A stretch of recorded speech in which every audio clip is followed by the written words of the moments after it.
Bonjour et bienvenue sur Medi 1 TV. 5 jours après le coup d'état militaire de ce dimanche 5 septembre, la CEDEAO dépêche une mission diplomatique en Guinée. Objectif, faire porter le message des chefs d'État ouest-africains qui appellent à la mise en place d'un processus qui permette un retour rapide à l'ordre constitutionnel normal.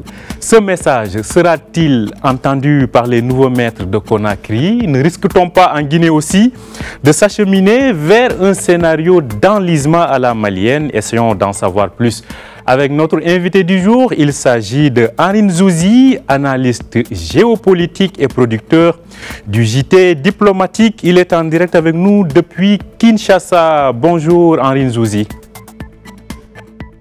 Bonjour Oumar, bonjour à tous. Alors Henri Nzouzi, une mission de la CEDEAO en Guinée aujourd'hui, quel risque d'être l'effet et l'impact de cette mission vu la situation actuelle en Guinée-Conakry, Henri Nzouzi? Alors, ce qu'il faut d'emblée dire, c'est que ce n'est pas la première mission du genre dans la sous-région. On s'en souvient, la CEDEAO avait déjà dépêché une mission au Mali. Il s'agit en réalité d'un exercice de style, une figure imposée, dans la mesure où, sur le plan des principes, la CEDEAO ne fait que rappeler son attachement aux valeurs démocratiques lorsque, par exemple, elle condamne fermement un coup d'État. Mais il ne faut pas s'y tromper. Il s'agit simplement de se donner bonne conscience face à une situation dont on connaît à l'avance l'issue. Et nul doute que la CEDEAO, sa délégation, arrive à Conakry avec une feuille de route dont nous aurons l'occasion d'évoquer les points les plus importants. Alors, Henri Nzouzi, on a vu la situation au Mali et ce que cela a provoqué aujourd'hui. Selon vous, en Guinée aujourd'hui, quels sont les scénarios de résolution ou de solution possibles? Alors, avant de vous répondre, je reviens simplement sur la mission de la CEDEAO pour vous dire simplement que lorsque la CEDEAO réclame un retour à l'ordre constitutionnel, il ne s'agit pas, vous vous en doutez, de rétablir Alpha Condé dans ses droits en tant que chef d'État. Il s'agit simplement de créer les conditions, eh bien, à la fois d'une période de transition qui devra déboucher sur des élections libres, démocratiques et transparentes. On est vraiment là dans la panoplie classique de solutions qui sont proposées par la CEDEAO dans ce type de situation. Alors, pour répondre directement à votre question, il est évident d'abord que la Guinée, ce n'est pas le Mali. Le Mali est confronté à plusieurs crises. Il y a évidemment la crise d'ordre politique et une crise, bien évidemment, sécuritaire, qui, bien évidemment, amplifie la crise économique et sociale. Donc, rien à voir. En Guinée, nous avons, à contrario, une situation sécuritaire plutôt stable, en dépit du fait évidemment que avant le coup d'État, eh bien, Alpha Condé s'était malheureusement lancé dans une cabale contre l'opposition, mais cette opposition qui revendique encore la victoire des élections de 2020. On rappelle évidemment Cellou Dalein Diallo, le président de l'Union des forces démocratiques de Guinée, qui revendiquait la victoire et qui d'ailleurs soutient d'ailleurs ce qui s'est passé. Eh bien, cette opposition aujourd'hui a montré sa capacité à se fédérer, mais surtout sa capacité à pouvoir accompagner, et en témoignent évidemment les réactions plutôt positives à l'égard de ce coup de force pour que l'on revienne à une situation normale, ce qui vient d'être traduit notamment par la libération de nombreux prisonniers politiques issus des rangs de l'opposition. Maintenant, si vous me parlez de sortie de crise, eh bien, le lieutenant-colonel Mamadi Doumbouya a déjà annoncé l'annonce de concertation qui déboucheront, vous vous en doutez, sur la mise en place d'un gouvernement d'union nationale qui sera chargé, évidemment, d'organiser les élections dans les meilleurs délais. À ce stade-ci, la seule inconnue, c'est le chronogramme qui devrait déboucher sur les futurs scrutins en Guinée. Alors, Aline Zouzi, on a vu qu'au Mali, une transition a été instaurée, donc après pression de la CEDEAO, mais que cette transition aujourd'hui, en tout cas, ne rassure pas. Dernière illustration en date, le communiqué des chefs d'État africains qui aujourd'hui s'inquiètent, des chefs d'État ouest-africains qui s'inquiètent du respect du calendrier électoral. Est-ce qu'en Guinée, on ne risque pas d'avoir la même situation? Écoutez, je peux me risquer à m'avancer en vous disant que, à mon sens, il n'y a pas beaucoup de risques. Lorsque vous écoutez, par exemple, Sidya Touré, le président de l'Union des forces républicaines, qui est aussi un grand parti d'opposition, lorsque vous écoutez Cellou Dalein Diallo, le président de l'Union des forces démocratiques de Guinée, vous avez là deux anciens premiers ministres, l'un ayant exercé à la fin des années 90 et l'autre au milieu des années 2000, qui ont tenu un discours de responsabilité.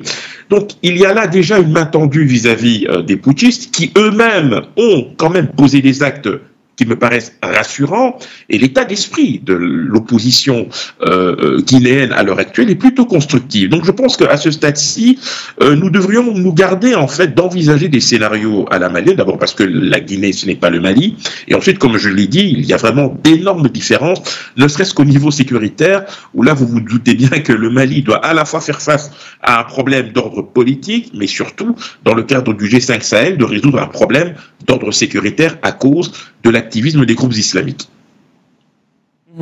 Alors, Aline Zouzi, aujourd'hui, vous avez évoqué l'opposition guinéenne qui, en tout cas, continue ces dernières années de faire les frais de cet activisme militaire. Cellou Dalein Diallo et les membres de l'ANAD, aujourd'hui, quel rôle cette opposition peut jouer dans une accalmie, en tout cas, ne serait-ce qu'au niveau institutionnel, pour peut-être parvenir par la suite à l'organisation d'élections libres et transparentes? Alors, les concertations vont nécessairement aboutir à la mise en place d'un gouvernement d'union nationale. Je pense que c'est la meilleure stratégie. Sidya Touré, de son côté, a annoncé que, en tout cas, il espérait que ce ne sera pas du débauchage, mais plutôt le rôle des partis politiques de prendre leurs responsabilités pour accompagner cette délicate période de transition. Je note par ailleurs, et ça c'est très important, que le propre parti politique d'Alpha Condé a pris acte des événements qui se sont déroulés, appelle évidemment au retour à l'ordre constitutionnel, mais se garde bien de préciser qu'ils réclament le retour de leur champion à la tête de l'État. Donc il y a là une évolution notable qui, à mon sens, peut créer les conditions d'une transition apaisée, à condition bien sûr que les militaires jouent le jeu. J'ai la faiblesse de penser que Mamadi Doumbouya et, je dirais, ceux qui l'accompagnent seront dans cette disponibilité d'esprit, car je le rappelle, aujourd'hui, la communauté internationale suit de très près cette situation, la CEDEAO, l'Union africaine bien évidemment, et puis le plus important, il faut que la situation soit clarifiée le plus rapidement, ne serait-ce que pour une seule raison, c'est que la Guinée dépend beaucoup de financements extérieurs, et pour pouvoir continuer à être éligible à ces financements extérieurs, il faut que la situation politique intérieure soit assainie. La situation politique intérieure à assainir. Aujourd'hui, on se demande, est-ce qu'il y a une... je veux parler de la société civile. Est-ce que cette société civile guinéenne existe aujourd'hui et compte pour pouvoir faire peser la balance afin d'équilibrer un peu les rôles, comme on l'a vu au Mali, Aline Zouzi? Écoutez, la société civile joue son rôle. Nous sommes évidemment dans un rapport de force classique. Il ne faut pas oublier que quand vous avez des acteurs politiques comme Cellou Dalein Diallo, qui a participé aux 3 derniers scrutins en étant chaque fois au second tour face à Alpha Condé, vous avez quand même là sur le plan politique des gens qui comptent. J'ai cité Sidya Touré, je pourrais citer Ouri et d'autres. La société civile a un rôle d'aiguillon de la société. Elle n'a pas vocation à faire de la politique. Elle est une balise. Elle permet d'orienter, elle permet d'accompagner, elle permet de rappeler les principes. Elle peut être associée à la gestion du pays, bien évidemment, mais elle ne peut pas se substituer à la classe politique. Et il faut qu'elle garde sa spécificité, car ces dernières années, malheureusement, trop souvent, on a assimilé la société civile a un rôle politique, ce qui s'est produit effectivement selon les circonstances, parce que la société civile, bien malgré elle, est devenue, pour certains régimes, une sorte de variable d'ajustement, c'est-à-dire une pépinière au sein de laquelle on pouvait aller chercher des personnalités emblématiques, des leaders d'opinion, des influenceurs, qui pouvaient venir cautionner une politique qui jusque-là était dénoncée. Donc ici, il faut rester très prudent. Là encore, je pense qu'elle a toute sa place dans ces concertations, bien évidemment, mais il va falloir à un moment donné que chacun prenne ses responsabilités. Alors, Aline Zouzi, une question quand même centrale se pose. Quand on voit ce qui s'est passé au Tchad, ensuite, ou bien avant au Mali, on a l'impression d'assister à un retour d'un certain cycle d'instabilité politique en Afrique subsaharienne et surtout en Afrique de l'Ouest. Pensez-vous réellement que c'est le cas ou est-ce que ce sont ces pays-là qui peut-être traînent avec quelques anomalies qui font qu'ils sont aujourd'hui prisonniers de ce retour à l'instabilité politique?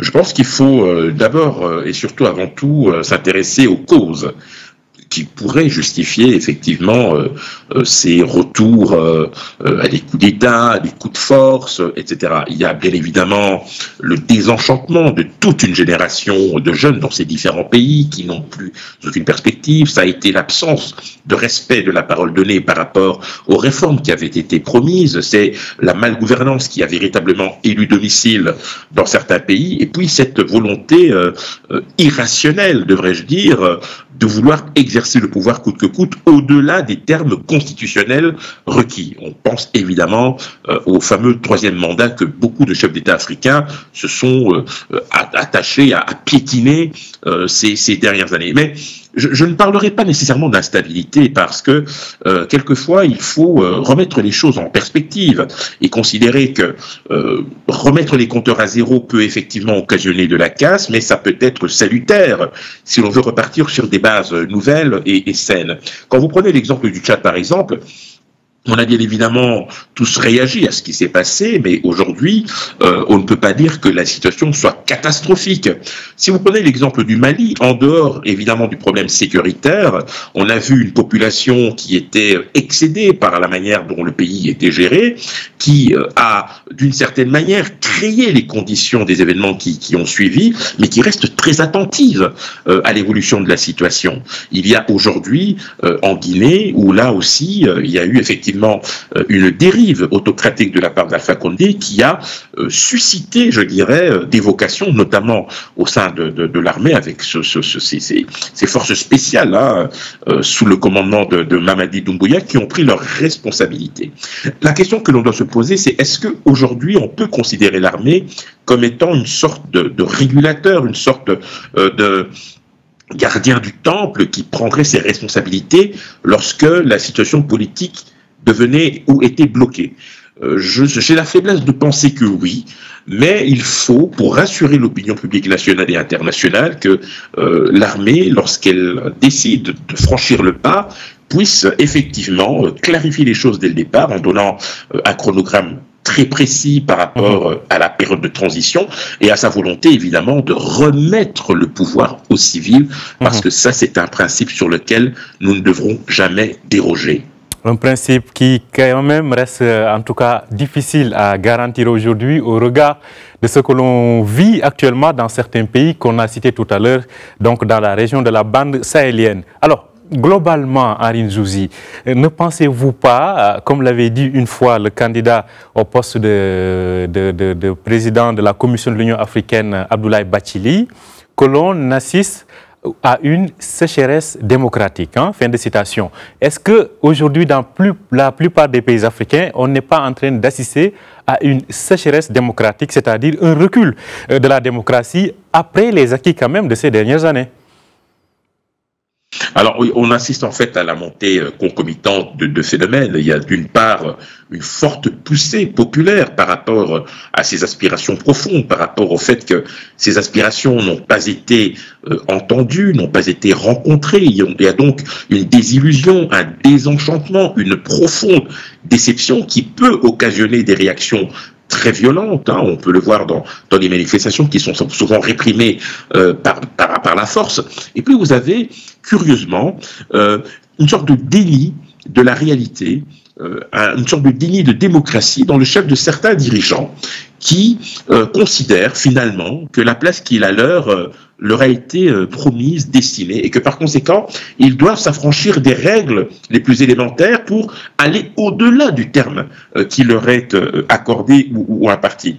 Cette contradiction-là, tant qu'elle persistera, eh bien, nous réservera davantage de surprises dans les prochaines années. Je dis, faites très attention. Et ce qui est encore plus inquiétant, c'est lorsque ce type de dérives viennent de la part de personnes qui ont, pendant de nombreuses années, incarné une forme de résistance dans l'opposition. Je pense à Alpha Condé, 40 ans en France, un homme de gauche, pétri de valeurs de gauche, humaniste, mais qui, une fois au pouvoir, a véritablement perdu les pédales.